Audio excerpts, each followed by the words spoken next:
What's going on, guys? Welcome on in, welcome on in, welcome on in. I hope you're having a wonderful Tuesday night thus far. Hopefully it's filled with lots of chocolate and lots of wine. I'm very curious if you're single or you're married or you're dating or what your relationship status is and how you plan to celebrate Valentine's Day today. We're going to be breaking down Bethenny Frankel's book, I Suck at Relationships So You Don't Have To, because we're all single and we got to live life, So let's get into it. Oh, hi, it's me, Zack Peter. Pop culture junkie, reality TV insider, published author, and host of the No Filter with Zack Peter podcast. Here I'll bring you all the latest news on the Real Housewives, deep dives into celebrity legal scandals, and unfiltered convos with your favorite stars. I've got you covered, and yes, I always keep receipts. So be sure to hit that like button and subscribe for all the latest tea. Now, let's dive in. What's going on? Welcome on in, welcome on in, welcome on in, guys. Happy Valentine's Day. I hope you're having a great Valentine's Day thus far. Maybe you were passing out some cards to the kids at school. Maybe you got some flowers. Hopefully you got some flowers. Let me know where you're watching in from and let me know what your relationship status is. Are you single? Are you dating?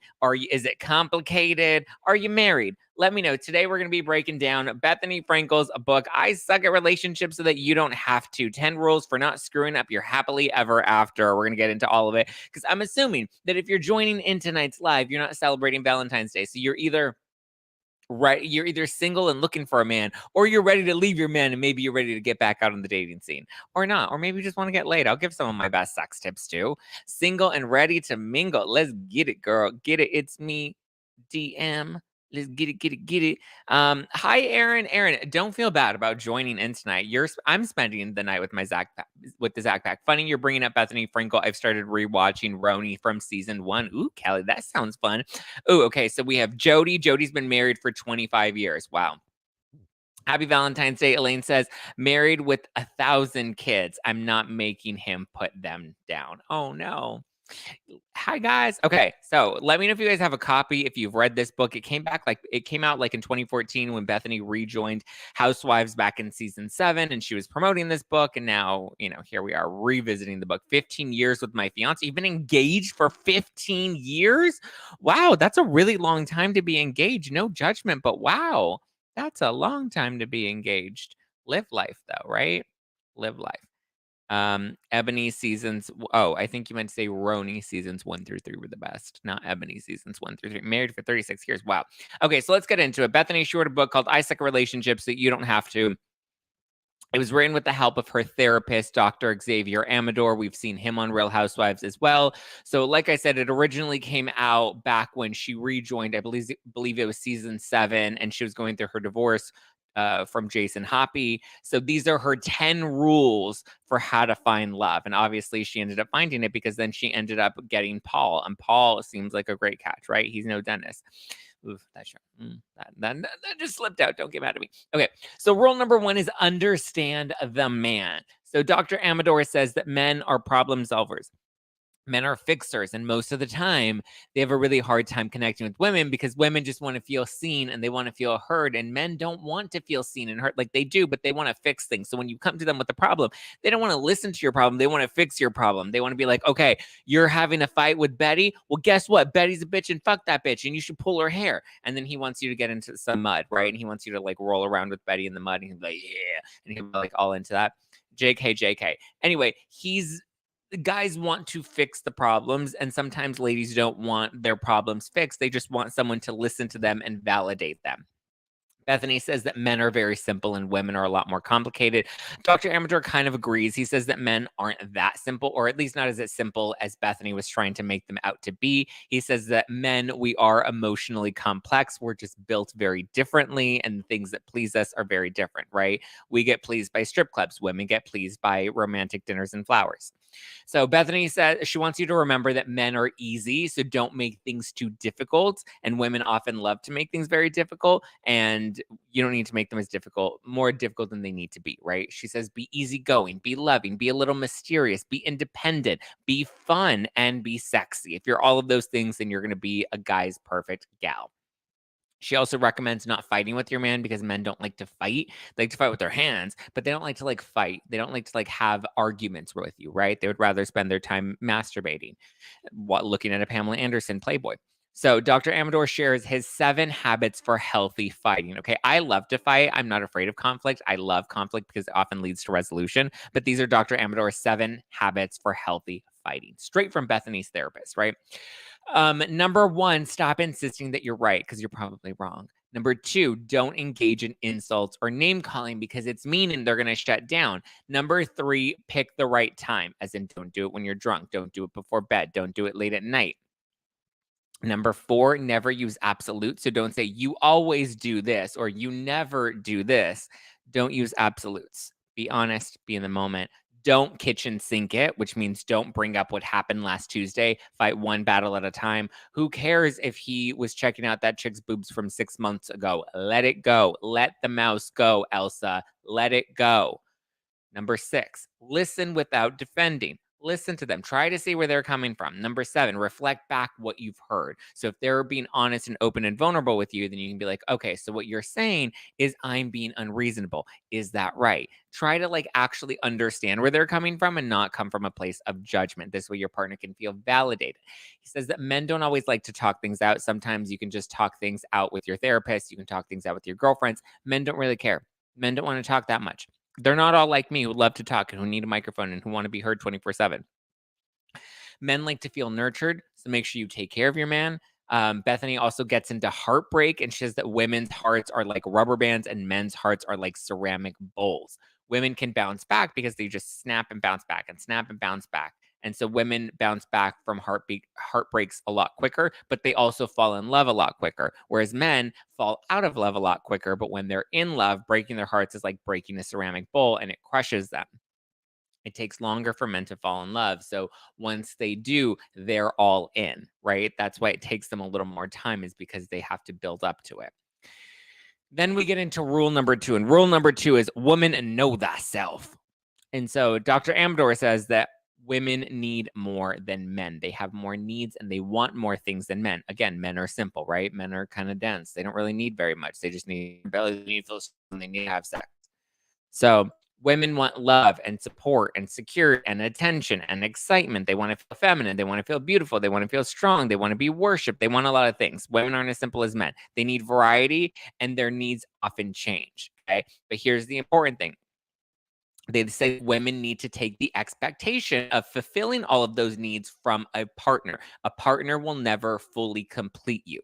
And oftentimes women think, oh, if I jump into a relationship and I commit to this person, then this person is going to meet all of my needs. And that's never going to happen. You need a man. You need a best friend. You need a sister. You need a career. You need some yoga. You need multiple pieces of life to fulfill all of your needs, because your man is never going to be able to fulfill all of them. And that's just the cold, hard truth.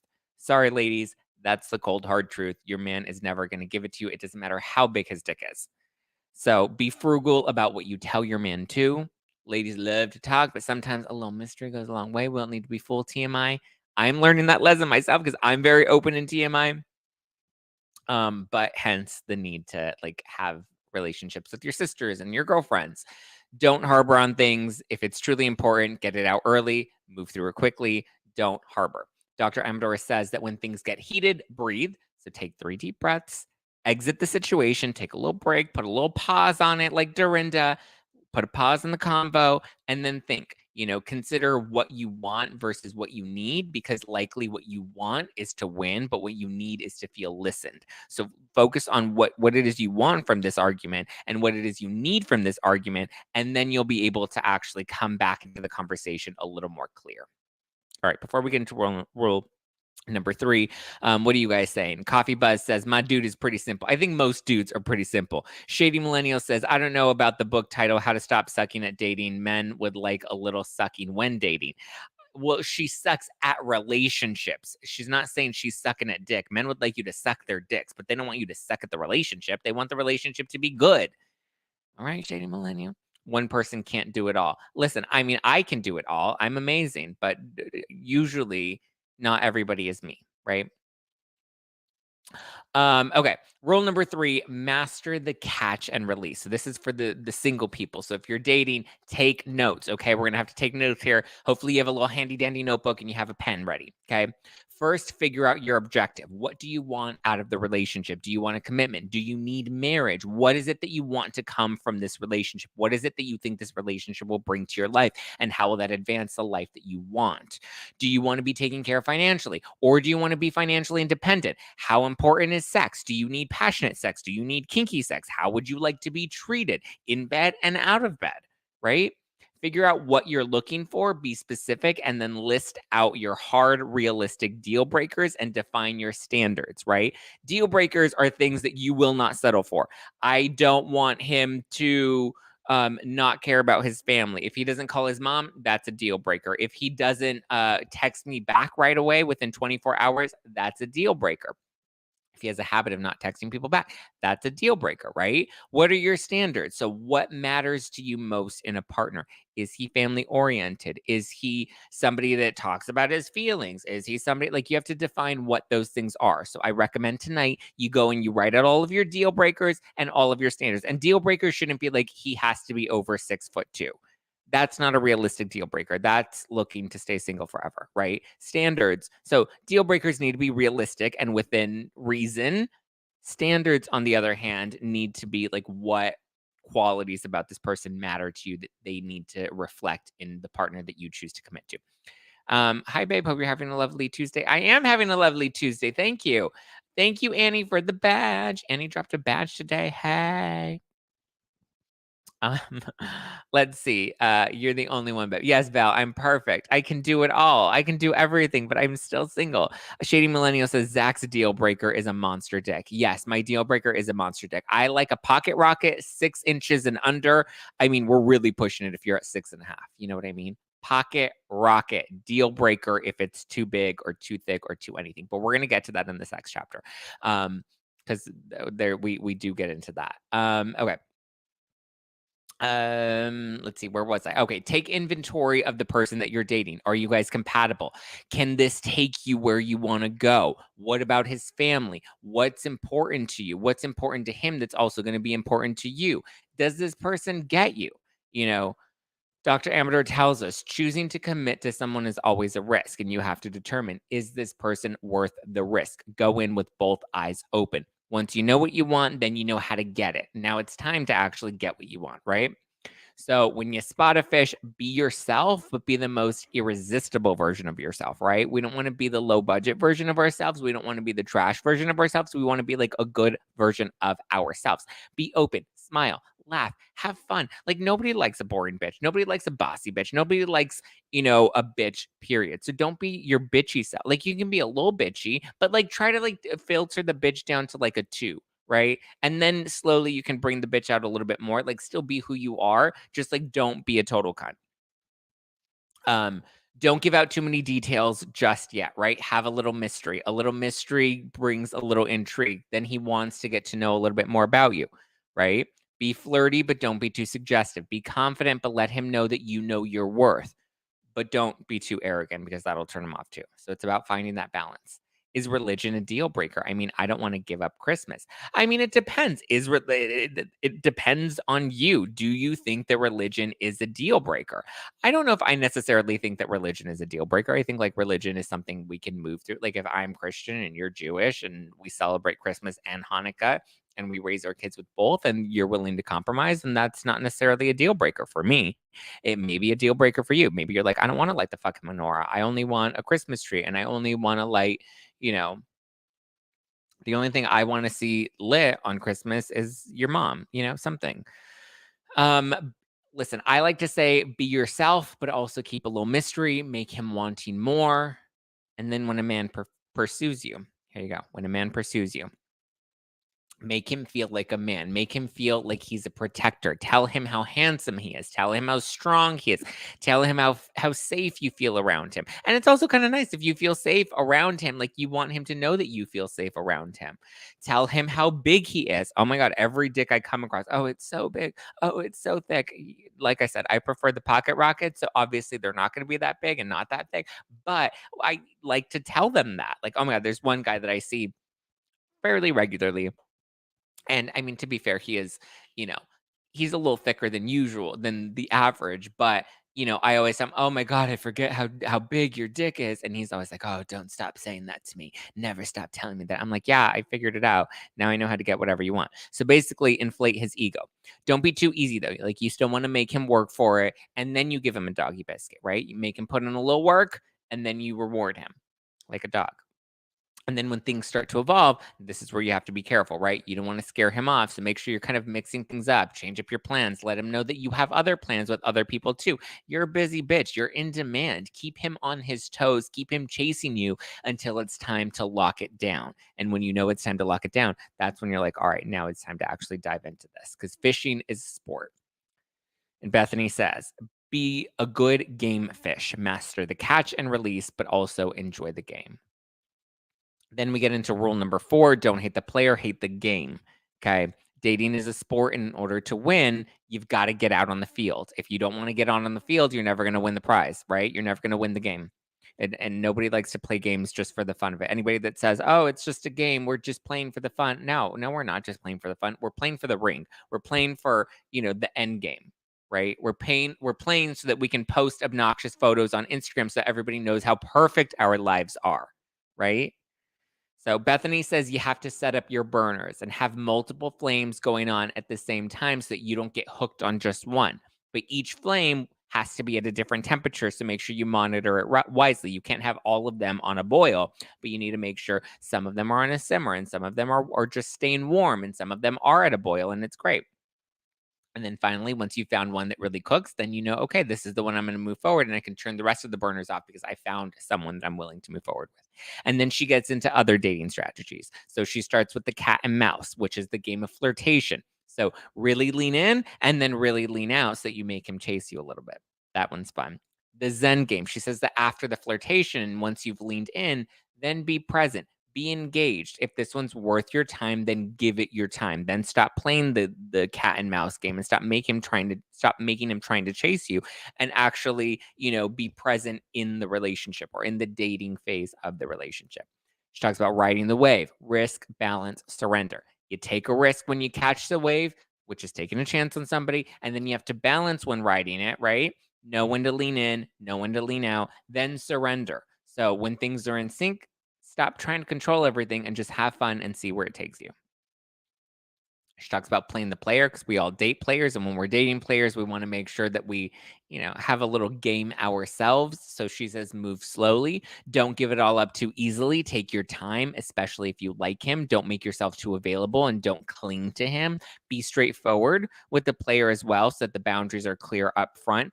Lean in when it's fun. Lean out when you feel yourself getting too needy. Lean out when you're like, I need to text him every day and every second. Like, lean out when you're getting way too into it. That's when you have to book a date with your girlfriends. Maybe go to a speed dating event. Maybe start dating somebody else, right? Because you're like, oh, I'm putting way too many eggs in this basket. And then you get too clingy. And then it's just like, oh, it's a turnoff, right?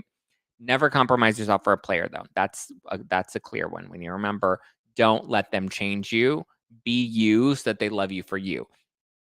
And here's another important rule that Bethenny pushes in the book too, is when it comes to the ungettable guys, you're never going to get them. So stop fucking trying. The only way to become gettable is when they decide to become gettable. You're never going to fix them. You're never going to change them. You're not that special. So when you think that, oh, I'm going to be the one that makes Shep Rose settle down, you're not. Shep Rose isn't going to settle down until he's ready to settle down. And it doesn't matter how amazing you are or how great you are or how amazing your blowjobs are. He's not going to settle down for you until he's ready to settle down for you. Period. End of story. So stop trying. Find somebody worth your time. Don't confuse winning the game with winning the actual prize. That's a good point too. That's a good point, Pluto. Okay, then we get to rule number 5. Control yourself. Here, Bethenny says, don't be a control freak. Relationships are give and take. Don't control him and don't let him control you. You're both equal, and you both steer the waters of your life individually until it's time to steer your lives together. And then at that point, you're both in control of your lives together, because you have a family, you have a foundation, you have something that you're moving towards. The ship is no longer your ship and his ship. It's our single ship together. So remember, control. Dr. Amador wants us to remember that control is an illusion. We're never really in control of the situation. The only control you have is over yourself. Then we get into rule 6, get a life, stay busy and stay independent. You don't want to be codependent and you don't want to become a loser with no life. Otherwise, you'll come to regret the life that you're living and you'll possibly come to regret your partner as well. Have a healthy relationship with yourself too. Make time for your family, make time for your friends, take a class, stay busy, nurture the things that you love, find passion in life outside of your relationship and outside of your partner. Period. End of story. Then we get into Bethenny's 7th rule. Rule number 7, trust your gut. You always know. You always know. People will gaslight you into not learning how to trust your gut, but you always know at the end of the day. Read the signs. Do you have a future together? Does he care about you? Does he talk about you to other people? Does he show that he's happy with you? Is he making a conscious effort to choose you and continue to choose you? Evaluate things. Bethenny says to evaluate things at 3 months, 6 months, and 8 months. And if you aren't where you like them at 3 months, 6 months, and 8 months, at least by 8 months, if it's not where you would like things to be, then it's time to cut your losses and jump ship. He may be an ungettable guy. Even though it might be kind of scary, you just have to jump ship because you're not getting what you want. And maybe leaving will actually encourage him to realize he's going to lose you, and maybe he'll consider, maybe he'll reconsider, or maybe he won't. And then you're going to save yourself from wasting more time. You're never going to change him. You can never make the ungettable guy more gettable. He decides when he's gettable. Just like you decide when you're gettable. Also, be clear about what that commitment that you're looking for, be clear about what that looks like. What is that commitment? Is it marriage? Is it monogamy? Like, what is it that you're looking for? What's the end goal? And then make sure you measure that out at 3 months, 6 months, and 8 months. Am I getting closer to that end goal? And if by 8 months you're not any closer to the end goal and there's no real promise, peace out, homie. Bye. There's also some great breakup advice and some great divorce advice in here too. I'm not going to get into that because I hope nobody's looking to break up or divorce, and I'm assuming we're all single on Valentine's Day. Then we get into Bethenny's rule number 8, manage your money noise. So money is the root of a lot of issues in relationships. Money is power. Money is security. Most importantly, money is money is control. It's power, security, and control. Most importantly, it's control. Dr. Amador reminds us money only has the power we give it or the power we allow it to have over us in our relationships. So handle your money with care. They both suggest you talk about it and be open about it and know what your deal breakers are when it comes to money. Is debt a deal breaker? If debt is a deal breaker, what type of, how much debt is a deal breaker? Is it 50 grand? Is it 5 grand? What is the deal breaker for you? The money coach also has some tips in the book as well. And she says that it's not a bad thing to ask a person's credit score up front. A good credit score is 700 or greater. And if a person is afraid to say what their credit score is, that's a red flag. Or if a person doesn't know what their credit score is, that's a major red flag. So if you want your relationship to work, you have to work on the money piece. So teach yourself to get over the pettiness, teach yourself to get over the embarrassment, teach yourself to get over, the not being able to talk about it, and just talk about it. You don't have to have the conversation right away, but when you see the relationship going somewhere, you need to talk about it, right? Foxy Feline says, I just got home from Costco. So many dads buying flowers and chocolates. Oh, that's so cute. I know, I was downstairs and then I went to go, I can buy myself flowers. I can write my name in the sand. Talk to myself for hours. I went to get a coffee and then I came back into my building and then people were in the elevator and they all had flowers. And I was like, wow, I can buy myself flowers. I can buy myself coffee, period. Okay. Here are some tips for working through your money noise in your relationship from Bethenny. Bethenny says, split expenses by how much you each earn. Don't rope him into your extravagance. If you like luxury, then you can't really expect him to fork out all of the extra money for your luxury. Again, factor it out based off of what you make and what your goals are. Factor in the price of effort. She says that that's really important. Where does he make up for things that don't have a monetary price on them? Show him your appreciation. Indulge in generosity. That's always nice. It might be helpful to know each other's love languages, right? If you don't share an understanding about where you both stand with money, you risk losing respect for each other. And Dr. Amador reminds us to ask ourselves, am I desired because of my money or for who I really am? That's the big question to consider. Your money is not your value, so why put so much importance on it? Boom. Then we get into Bethenny's rule number 9, getting it on. And this is the sex chapter, right? And so she says that there's no real rule for having sex as long as you respect yourself, your timeline, and your boundaries, right? Sex should be fun, so make it fun and know when you're ready. And you know when you're ready. Once you do have sex, don't cling. If you're a clinger, then it may be best to, wait until the relationship has developed a little more before you decide to give it up. So again, it's subjective, it's per person, but be honest about what you like. Otherwise, the sex will always suck. And it may hurt his ego in the moment to be like, I don't like that. I like this, or to kind of direct him a little bit. But one, the sex will be better. And the best way to get over it is just tell him how great his dick is, right? And he'll forget about anything. He'll forget about the ego stroke. He'll forget about the ego hit because his ego will be stroked with you complimenting his dick. Always compliment his dick. Like, that's the role I've learned. Just compliment his dick and he'll go crazy. You can tell, oh, go slow, go slow. Oh, don't hurt. Oh, go easy on me. Oh, go slow, go slow. And then after he goes slow, then you can let him go to town. But like, just give him a little bit of that validation to think his dick is like so big or so thick or so great or whatever, and he'll fucking love it. Like for me, I know I like to tell guys, I'm like, I don't fake moan, which is mostly true. But I tell them, I go, I only moan if you make me moan. And then I make sure that they make me moan. I'm not gonna fake moan. What, for your ego? I'll just tell you your dick looks nice. Okay, and then rule number 10, which is the final rule, Bethenny's final rule at not sucking at relationships, is don't let cracks become craters. Relationships are hard to maintain. Remember that it takes active effort, consistent active effort. Nobody's relationship is perfect. So anybody that looks like they have the perfect relationship, they don't. Okay. Don't let your relationship grow stale. Don't let it grow blah. Once the relationship does grow stale, it'll go towards a downward trajectory, and you want to prevent it from getting there. So make sure you mix things up, add variety, try new things, continue to grow and evolve as a person, but also continue to grow and evolve within your relationships so that you guys can grow and evolve together. Don't let yourself go. Okay. Make sure you still kind of pull yourself together. A little effort goes a long way. Take pride in yourself and show your man that you take pride in being his hot girlfriend, right? Be like, I like you and I want to look hot, not just for me, but for you too. And that way you can be like, yeah, that's my girl, right?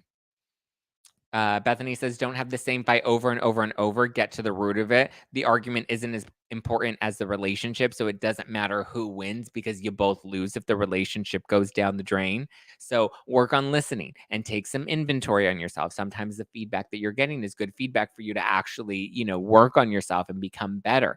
And if he's worth it, then he's worth the effort. Don't fight dirty. Don't make threats or attack each other's vulnerable spots. You know the buttons to push. Don't push them.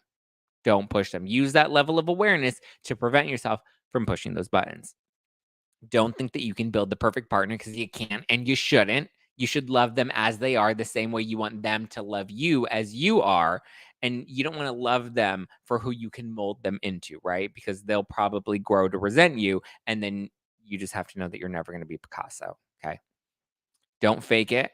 Be authentic, be yourself, show them exactly who you are right from the start. Don't pretend that you like football if you really hate football. I don't fucking care about football, so I'm not going to pretend that I like it because I don't. Okay. But when, that's when the whole you've changed conversation comes up, is when you like pretend that you're somebody else. And then eventually you stop trying to pretend to be that person because you can't keep up that facade forever. And then eventually they're like, oh, you've changed. You've become a different person from the person that you met. And it's just like, no, bitch, I stopped being the fake bitch that I was when I met you. So you want him to love you for you, not the fake you.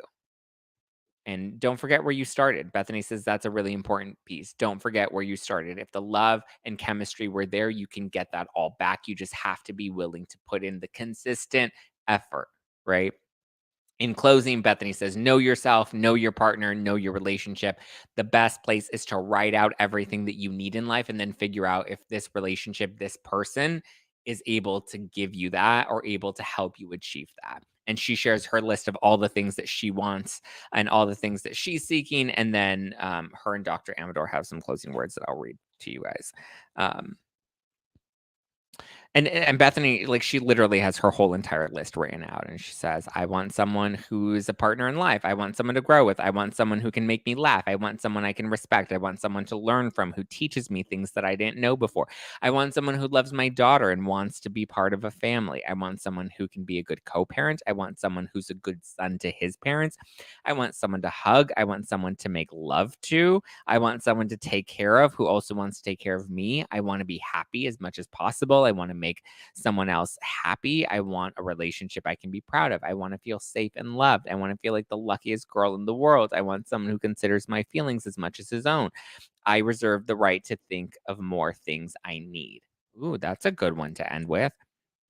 And so Dr. Amador says, I really love this list Bethany has compiled. If I had to choose one item that I believe encompasses all of these, that speaks to the heart of the matter, it's this one. I want to feel safe and loved. That's a really important one. I want to feel safe and loved.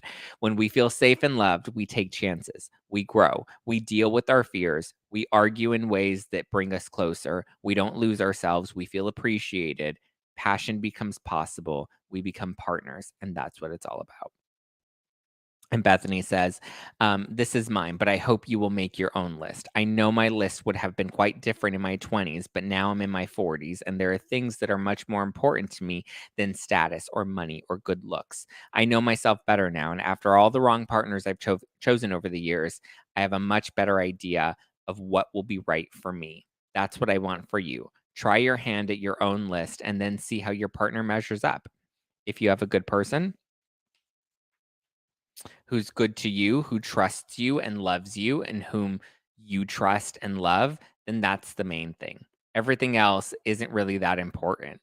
If you have what you really need, then patch the cracks and your foundation will keep getting stronger. We all have a strong relationship that will see us through, and nobody wants to grow old alone.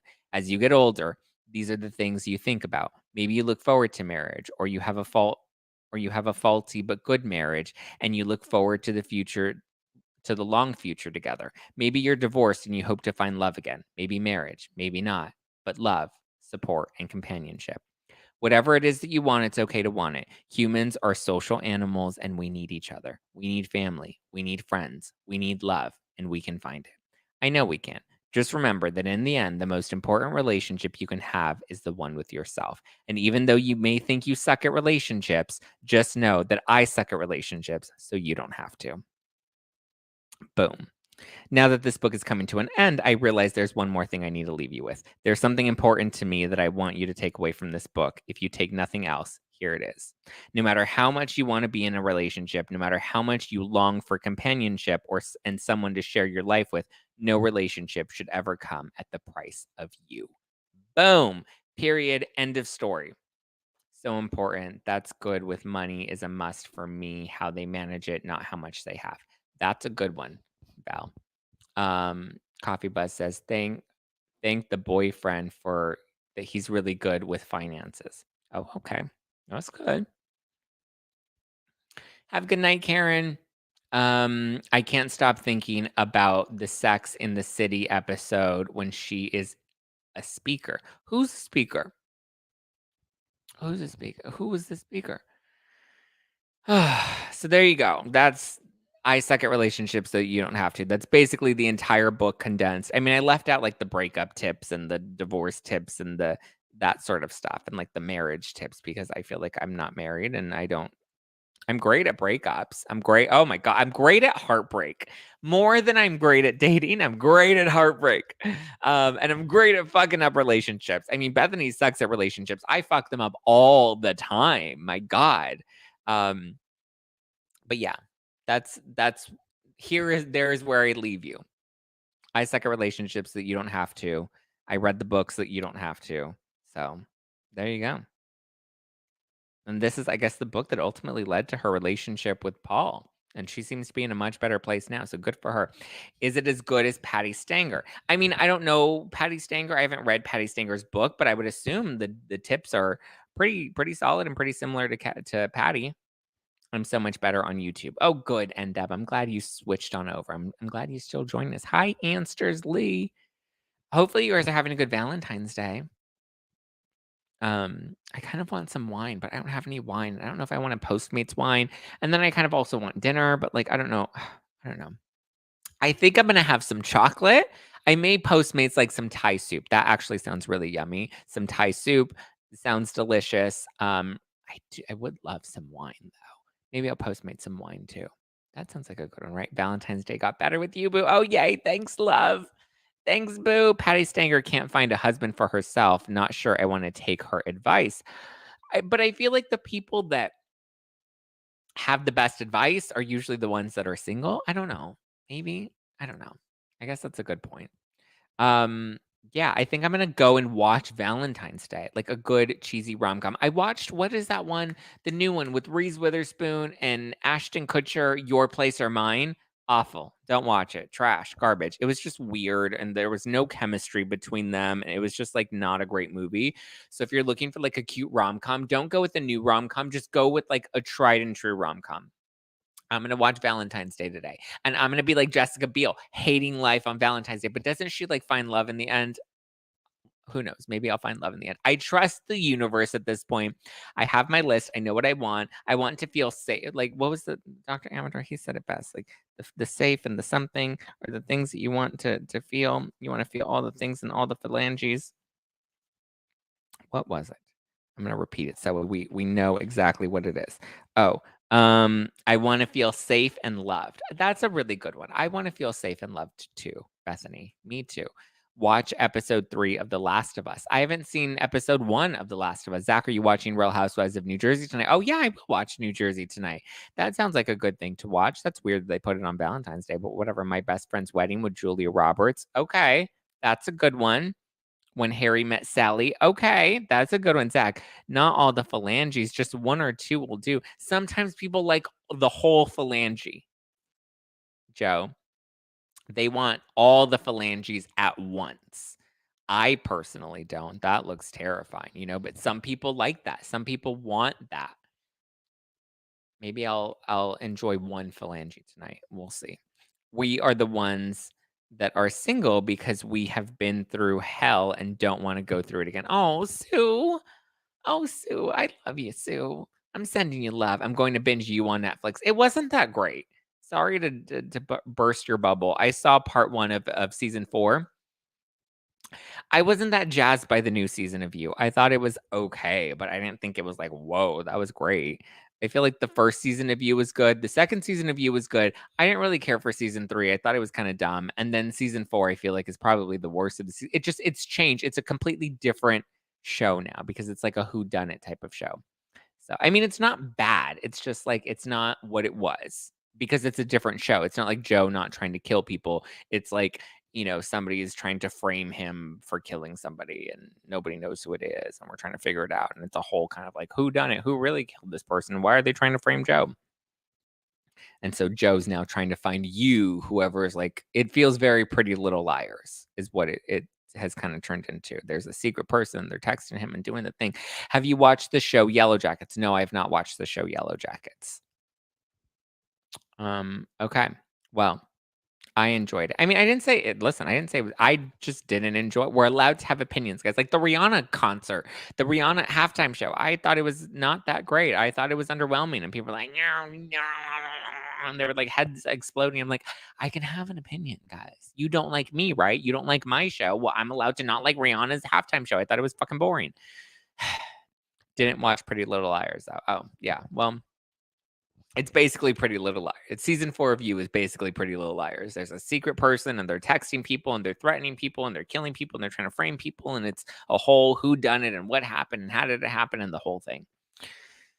So yeah, just watch the water sports scene with Lucas Gage on You. Was there a water sports scene on You? I know Lucas Gage is in it, right? I know he's in it. I didn't remember. Did I miss that part? Okay, I may have to like rewatch it again, Ross.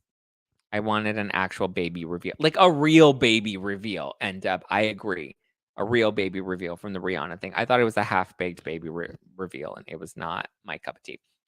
All right, guys, that's all I have for you tonight. Hopefully, you enjoyed the rest of your Valentine's Day. Maybe you're watching a rom-com. Maybe you're watching one. Should I order wine tonight? Should I Postmate some wine and some Thai soup? That's the real question. Self-love. I love me, right? No, maybe I shouldn't. Maybe I shouldn't. I think I will have, like, a salad tonight and some chocolate. That sounds yummy. Alright, guys, I love you. I appreciate you. I hope you have a wonderful, wonderful evening, and I will talk to you guys soon. Alright. Good night. Ciao for now. Bye.